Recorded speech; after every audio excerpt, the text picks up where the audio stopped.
ഇന്നാണെന്നുണ്ടെങ്കിൽ ഒരു വൃത്തികെട്ട ദിവസമായിരുന്നു കേട്ടോ. എനിക്ക് രാവിലെ പിടിച്ച തലവേദനയും തുമ്മലാണ്. എനിക്കൊരു ആക്കവും ഉണ്ടായിരുന്നില്ല കേട്ടോ.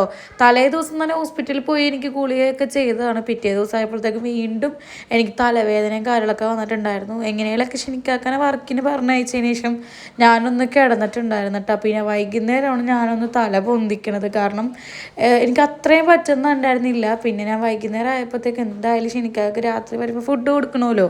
അപ്പോൾ എങ്ങനെയെങ്കിലൊക്കെ ഒന്ന് എന്തെങ്കിലുമൊക്കെ ആയിട്ട് ഉണ്ടാക്കാമെന്ന് വിചാരിച്ചിട്ട് ഞാൻ വൈകുന്നേരം ആയപ്പോൾ എണീറ്റിട്ടുണ്ടായിരുന്നേ. കുറച്ചൊരാക്കം കിട്ടിയപ്പോഴാട്ട് ഞാൻ എൻ്റെ പണികളൊക്കെ തുടങ്ങിയിട്ടുണ്ടായിരുന്നത്. വേഗം തന്നെ ചെമ്മീനും ചാളയും തലേ ദിവസം തന്നെ വാങ്ങിച്ചിട്ടുണ്ടായിരുന്നു. അത് ഫ്രിഡ്ജിൽ നിന്ന് എടുത്ത് പുറത്ത് വെച്ചിട്ടുണ്ടായിരുന്നു. അപ്പോൾ അത് ഐസ് മാറിയപ്പോഴത്തേക്കും അതൊക്കെ നന്നാക്കി എടുത്തിട്ടുണ്ടായിരുന്നു. പിന്നെ വേഗം തന്നെ സോഫ സെറ്റിങ് കാര്യങ്ങളൊക്കെ വിരിച്ച് ഞാൻ പോയി കുളിച്ചിട്ടുണ്ടായിരുന്നു. നമ്മുടെ അയിനൂസ് ഉറക്കത്തിലാണ് കേട്ടോ. അവൾ ഉറങ്ങിയോണ്ടാണ് എനിക്ക് ഈ പണിയൊക്കെ ചെയ്യാൻ പറ്റുന്നത്. പിന്നെ ഒരു ചായ കാച്ചി കുടിച്ചിട്ടുണ്ടായിരുന്നേ. പുറത്താണെങ്കിൽ നല്ലോണം മഴയും പെയ്യുന്നുണ്ട്. കുറച്ചധികം തുണികൾ എനിക്ക് മടക്കാനുള്ളത് പുറത്ത് കൊണ്ടുവന്നിട്ടുണ്ട് കേട്ടോ. ഇനി അതെല്ലാം മടക്കി വെക്കണം. അതിനിടയിൽ ഷിനിക്കാക്ക് ബസ് സ്റ്റോപ്പിൽ വന്നപ്പോൾ വിളിച്ചിട്ടുണ്ടായിരുന്നു. പിന്നെ ഇക്കാക്കനെ കൂട്ടി തിരിച്ച് വന്നപ്പോഴത്തേക്കും നല്ല രീതിക്ക് ഞാൻ മഴ നനഞ്ഞിട്ടുണ്ടായിരുന്നു. പിന്നെ ഇവിടെ ഒരു എലീനെ പിടിച്ചിട്ടുണ്ടായിരുന്നേ.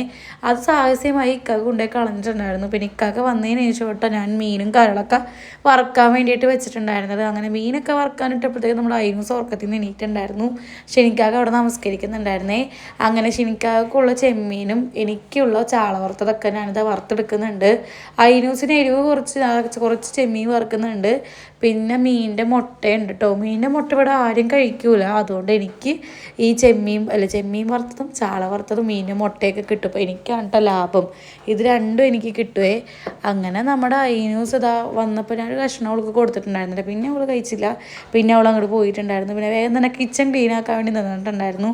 അങ്ങനെ കിച്ചന് നമ്മുടെ ഗ്യാസിൻ്റെ മേളിലൊക്കെ ഒന്ന് തുടച്ച് ക്ലീൻ ആക്കിയതിന് ശേഷം പാത്രങ്ങളൊക്കെ കഴുകി ഞാനിതാ ഫുഡ് കഴിക്കാൻ വേണ്ടിയിട്ട് ഇരിക്കുകയാണ് കേട്ടോ. നല്ല വിശപ്പുണ്ടായിരുന്നു. എനിക്ക് എന്താണെന്നറിയില്ല, തലവേദന എടുത്തുകൊണ്ട് ഉച്ചക്കും രാവിലെ ഒന്നും ഞാൻ എനിക്ക് ഫുഡ് കഴിച്ചിട്ടുണ്ടായിരുന്നില്ല കേട്ടോ. അങ്ങനെ കുറച്ച് പപ്പടം കൊണ്ട് വറുത്ത് ഞാനിതാ ഫുഡ് കഴിക്കാണ്ട് പോവുകയാണെന്ന് അയിനൂസ് ഒറ്റയ്ക്ക് കഴിക്കട്ടെ എന്ന് വിചാരിച്ചിട്ട് അവൾക്ക് ഇതാ ചോറും ചെമ്മീനും പപ്പടം വറുത്തത് കൊടുത്തില്ല കേട്ടോ. ചെമ്മീനും ചോറും സാമ്പാറാക്കി അവൾക്ക് കൊടുത്തിട്ടുണ്ടായിരുന്നു. പിന്നെ ഞാനും ഫുഡ് കഴിക്കാൻ വേണ്ടി ഇരുന്നിട്ടുണ്ട്. എനിക്കത് വീട്ടിലോട്ട് പോയേക്കണം. നിക്കാക്ക് വന്നിട്ട് ഇക്കാക്ക് ഫുഡ് കൊടുക്കണം. അപ്പോൾ അത്രയും